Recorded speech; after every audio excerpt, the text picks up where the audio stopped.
Senior citizens के बारे में बात करना चाहती हूँ कि किस तरह से गवर्नमेंट ने सीनियर सिटीज़न के लिए कानून बनाया है, क्या क्या कानून में उनको प्रावधान है। फर्स्ट ऑफ ऑल मैं ये बताना चाहती हूँ कि आज के डेट में काफ़ी बच्चे हैं जो माँ बाप को लुक आफ्टर नहीं कर रहे हैं। उसमें कुछ माँ बाप को रोड में छोड़ दिया जाता है, कुछ माँ बाप को ओल्ड एज होम में भर्ती किया जाता है और कुछ माँ बाप को घर पे ही रखा जाता है, मगर फिर भी उनका देखभाल नहीं किया जाता है और उनको उतना इज्जत भी नहीं दिया जाता है। तो इसलिए ये सब चीज़ों को मद्देनज़र रखते हुए और ये प्रॉब्लम ज़्यादा बढ़ने के वजह से, मतलब हर गांव में या हर सिटी में प्रॉब्लम का एग्जिस्टेंस बहुत ज़्यादा हो रहा है, तो एक कानून को बनाया गया है। तो उस कानून के बारे में आज मैं आपको थोड़ा सा जानकारी देना चाहती हूँ। फर्स्ट एंड फॉरमोस्ट, कानून का ये मानना है कि बच्चों का ड्यूटी है कि वो अपने माँ बाप को ख्याल करे, या तो उनके घर पे कोई सीनियर सिटीज़न है तो उनका भी ख्याल करे। मगर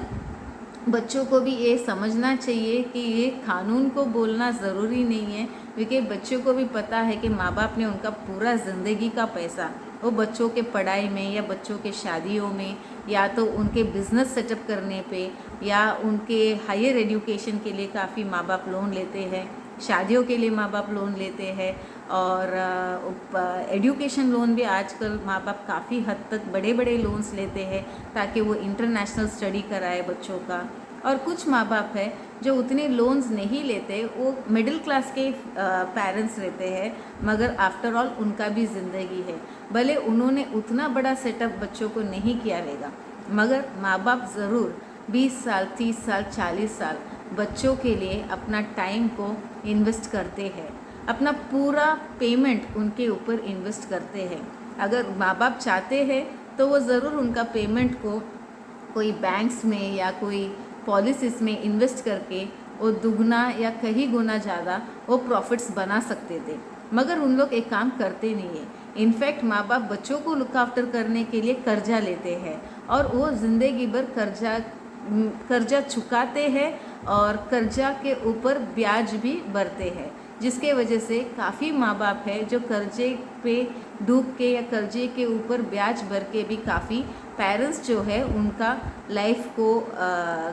लाइफ का जो स्टैंडर्ड ऑफ लिविंग जो है उसको भी काफ़ी कम किए हुए पेरेंट्स भी काफ़ी है। तो हर बच्चों को, भले माँ बाप गरीब हो या अमीर हो या तो मिडिल क्लास हो, मगर पेरेंट्स आर पेरेंट्स, कहीं ना कहीं सबको तो ये चीज़ एग्री करना ही पड़ेगा कि उन्होंने उनका टाइम, उनके पैसे और उनका ज़िंदगी बच्चों को पालने के लिए लगाए हैं। ये कोई भी बच्चा डिनाई नहीं कर सकता है। ऑफ कोर्स कोई फैमिलीज़ है जो ब्रोकन फैमिली है, जिसमें कभी पेरेंट्स का डिवोर्स हो जाता है या सेपरेशन हो जाता है, तो ऐसे बच्चों को लगता है कि नहीं, मेरे पेरेंट्स ने मुझे उतना लुक आफ्टर नहीं किया है। मगर मैं उसमें भी मैं बताना चाहती हूँ कि लाइफ इज़ नॉट ईजी। किसी को भी लुक आफ्टर करना जब कोई बहुत छोटा रहता है और उनको ग्रो कराना कोई आसान काम नहीं है। तो ये सब चीज़ों को मद्देनज़र रखते हुए गवर्नमेंट ने एक कानून बनाया which is known as maintenance and welfare of a parents and senior citizen. इस कानून में 2 प्रकार के लोगों को कवर किया गया है स्पेसिफिकली। एक तो पेरेंट्स और एक है सीनियर सिटीज़न। सभी लोगों को बच्चे होते नहीं हैं। कुछ लोग हैं जो सिंगल है, जो शादी नहीं किया रहेंगे और उनको कोई वारिस नहीं रहेगा, तो ऐसे लोग जो सीनियर सिटीज़न हैं उनको भी इसमें कवर किया गया है इस कानून पे। और जिस पेरेंट्स के बच्चे हैं तो उनको भी कवर किया गया है। और कुछ पेरेंट्स है जो सेकेंड मैरिज भी किए रहेंगे या कुछ बच्चों को स्टेप मदर है तो उनको भी इसमें कवर किया गया है, क्योंकि आफ्टर ऑल जब अर्लियर कपल्स जो है, जो सीनियर सिटीज़न है, जिन्होंने सेकेंड मैरिज किए रहेंगे या फर्स्ट मैरिज में कुछ प्रॉब्लम हुआ रहेगा, तो वैसे समय पे स्टेप मदर और या स्टेप फादर को भी इस कानून में इंक्लूड किया गया है। इस कानून का मेन मुद्दा ये है कि किसी भी प्रकार का पेरेंट्स हो, भले वो स्टेप मदर या स्टेप फादर हो या तो कोई सीनियर सिटीज़न हो, दोनों को भी लुक आफ्टर करना चाहिए। अभी जो कानून में ये बताना चाहता है कि हर माँ बाप को बच्चे का ड्यूटी है लुक आफ्टर करना, और कोई बच्चे अगर नहीं लुक आफ्टर करता है तो ये एप्लीकेशन कर सकते हैं इस कानून के अंतर्गत पर, और उनको जो भी रिलीफ चाहिए वो ले सकते हैं। जो भी रिलीफ में क्या आता है, एक तो उनके मेंटेनेंस, मेनली काफ़ी बच्चे हैं जो माँ बाप को इवन मेडिसिन्स के लिए भी पेमेंट्स नहीं दे रहे, उनको बेसिक खाना भी नहीं प्रोवाइड किया जा रहा है। तो इसके वजह से पेरेंट्स आर सफ़रिंग और वो काफ़ी ज़्यादा सिक भी हो जाते हैं। तो अगर कोई माँ बाप को कोई सी भी प्रकार का तकलीफ़ है बच्चों से, उनको नहीं मेंटेनेंस मिल रहा है बच्चों के तरफ से, तो डेफिनेटली एप्लीकेशन कर सकते हैं इस कानून पे, और उनको तो जितना जल्दी हो उतना जल्दी ऑर्डर भी पास किया जाएगा। और जो सीनियर सिटीज़न है जिनका बच्चे नहीं हैं, तो वो किसके खिलाफ एप्लीकेशन करे, अगर वो देखा जाएगा तो वो उनके ऊपर एप्लीकेशन कर सकते हैं जब उनके देहांत के बाद जो भी उनका प्रॉपर्टी को या उनके इन्वेस्टमेंट को या उनके पेंशन्स या फंड्स को जो अगला जो इनहेरिट करेगा उसके ऊपर वो केस दाखिल कर सकते हैं, एप्लीकेशन फाइल कर सकते हैं कि इसको मुझे मेंटेनेंस देने के लिए कहिए। मगर यूँ ये कानून ऐसा बनाया गया है क्योंकि आफ्टर ऑल उनके देहांत के बाद जो भी लीगल हेयर है वो उस प्रॉपर्टी को इनहेरिट करने वाला है, तो उसको मद्देनज़र रखते हुए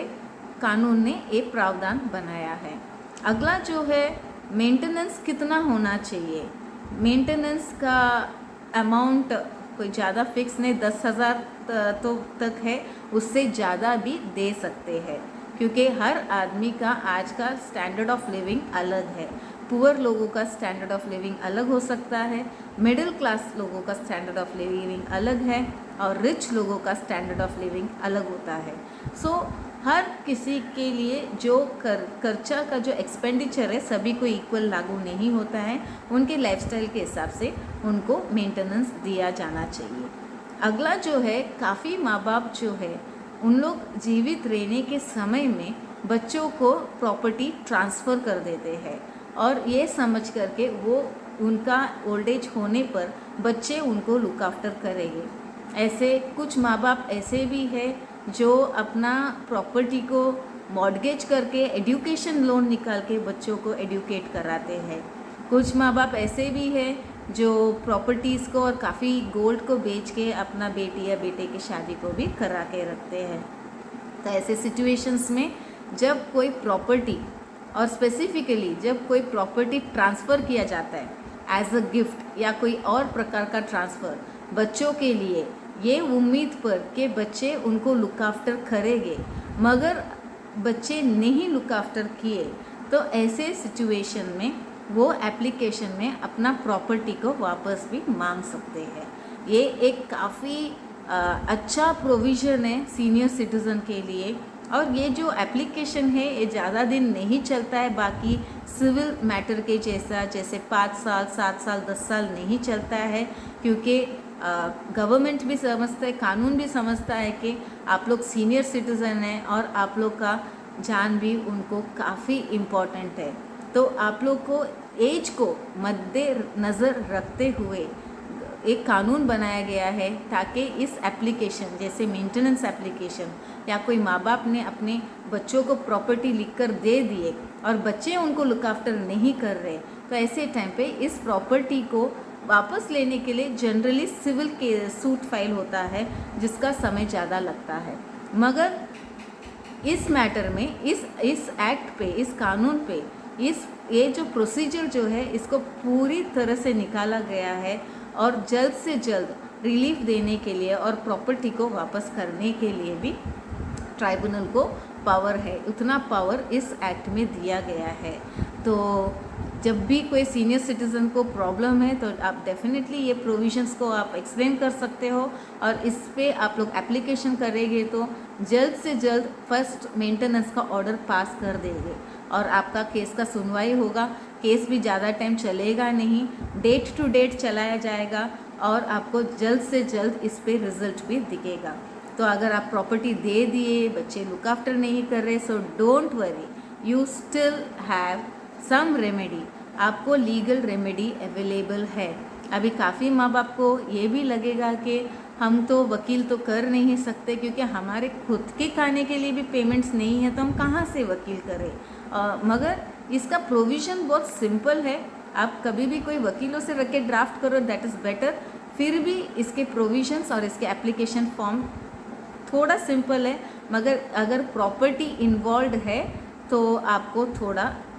बेटर वे में ड्राफ्टिंग करना पड़ेगा। अदरवाइज़ आपको काफ़ी अच्छा चांस है आपको आपके मेंटेनेंस मिलने के लिए और आपके ज़िंदगी को लुक आफ्टर करने के लिए। आई होप कि ये वीडियो आपको काफ़ी इन्फॉर्मेटिव भी रहा रहेगा और लोगों को इस एक्ट के बारे में आप लोग ज़रूर शेयर करें ताकि लोग इस कानून का फ़ायदा उठा सकें।